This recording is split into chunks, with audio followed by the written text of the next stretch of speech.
नमस्कार, lead India news में आपका बहुत बहुत स्वागत है। मैं हूं डॉक्टर तरुणा एस गौड़। भारत के संविधान ने अपने हर नागरिक को कुछ खास अधिकार दिए हैं, फंडामेंटल राइट। लेकिन एक अरेस्ट व्यक्ति के साथ हिरासत के दौरान क्या होता है? क्या हिरासत में या अरेस्ट होने के बाद उसके सारे अधिकार समाप्त हो जाते हैं? और गिरफ्तारी के बाद 24 घंटे की क्या इम्पोर्टेंस होती है? जब किसी व्यक्ति को पुलिस गिरफ्तार करती है तो उसके अगले 24 घंटे उसके लिए बहुत इम्पॉर्टेंट होते हैं और इसी दौरान तय होता है कि मामला आगे किस दिशा में जाएगा। लेकिन अरेस्ट का मतलब ये नहीं होता कि व्यक्ति अपराधी साबित हो गया है। भारत में कानून कहता है कि जब तक कोर्ट में दोष सिद्ध ना हो जाए तब तक व्यक्ति एक्यूज्ड है, यानी आरोपी है, वो कन्विक्टेड नहीं है, वो अपराधी नहीं है। यानी अरेस्ट सजा नहीं, ये सिर्फ एक इन्वेस्टिगेशन और कानून की व्यवस्था की प्रक्रिया का हिस्सा होता है। अरेस्ट के बाद उसके साथ होता क्या क्या है, इसको समझ लेते हैं। जैसे ही व्यक्ति अरेस्ट किया जाता है, पुलिस उसे अपनी कस्टडी में ले लेती है। उसके बाद सबसे पहला काम होता है आरोपी को उसके अधिकारों के बारे में बताना, जिसमें उसे बताना होता है कि उसे क्यों हिरासत में लिया गया और वो अपने वकील और अपने परिवार से बात कर सकता है, अपने बारे में बता सकता है और फिर उसे थाने या फिर हिरासत में रखा जाता है, लेकिन केवल 24 घंटे के लिए। ये ड्यूरेशन बहुत इंपॉर्टेंट होती है। इस दौरान क्या क्या होता है? पुलिस अरेस्ट व्यक्ति से पूछताछ करती है, सबूत इकट्ठा करती है, उस व्यक्ति की मेडिकल जांच भी कराती है, केस की प्रिलिमिनरी रिपोर्ट भी तैयार करती है और फिर आरोपी को मजिस्ट्रेट के सामने पेश करती है। ऐसा करना अनिवार्य है। 24 घंटे से ज़्यादा व्यक्ति को बिना मजिस्ट्रेट के आदेश के हिरासत में रखा ही नहीं जा सकता। हालांकि अगर इसमें ट्रैवलिंग शामिल है तो उस ड्यूरेशन को अलग रखा जाता है 24 घंटे से।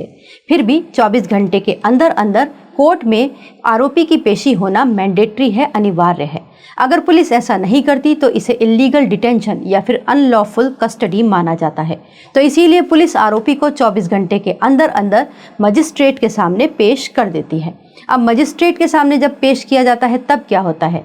वो देखते हैं कि अरेस्ट कानून के अनुसार हुआ या फिर नहीं, अरेस्ट मेमो बना था या फिर नहीं, अरेस्ट के दौरान उसको यानी कि आरोपी को कोई चोट तो नहीं लगी। जांच आगे बढ़ाने के लिए और पूछताछ के लिए पुलिस को अभी कस्टडी रिक्वायर्ड है, ज़रूरी है या फिर नहीं, या फिर आरोपी को जुडिशियल कस्टडी में यानी कि जेल भेजा जाना चाहिए, आरोपी को बेल मिलनी चाहिए या नहीं, ये सब चीज़ें मजिस्ट्रेट यहाँ पर देखते हैं। यानी गिरफ्तारी के बाद असली कानूनी डिसीजन यहीं से शुरू होता है।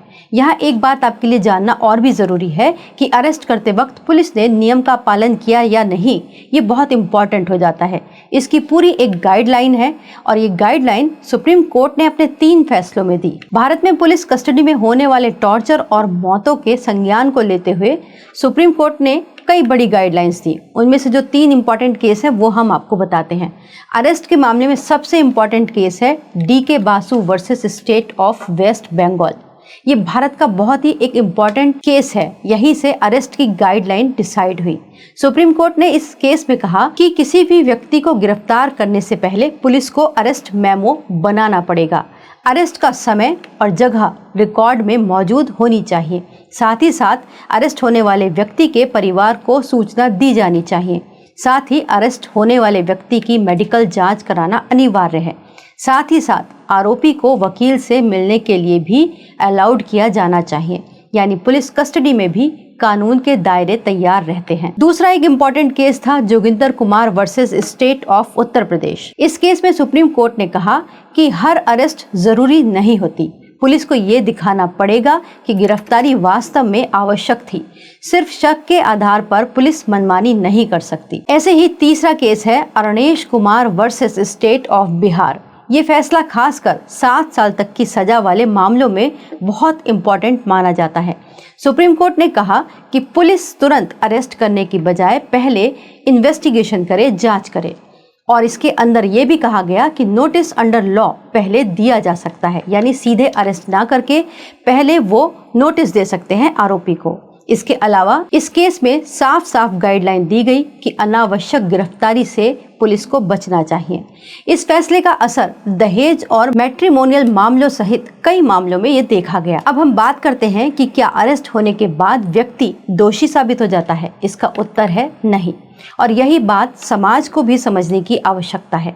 अरेस्ट का मतलब सिर्फ ये होता है कि व्यक्ति जांच के दायरे में है, फाइनल फैसला कोर्ट करती है। इसीलिए कानून अरेस्टेड व्यक्ति को भी गरिमा के साथ रहने का अधिकार देता है, जो कि हमें आर्टिकल 21 के तहत मिला है। साथ ही साथ अरेस्ट व्यक्ति को वकील मिलेगा, मेडिकल सुरक्षा मिलेगी, न्यायिक निगरानी के भी अधिकार उसको मिलते हैं।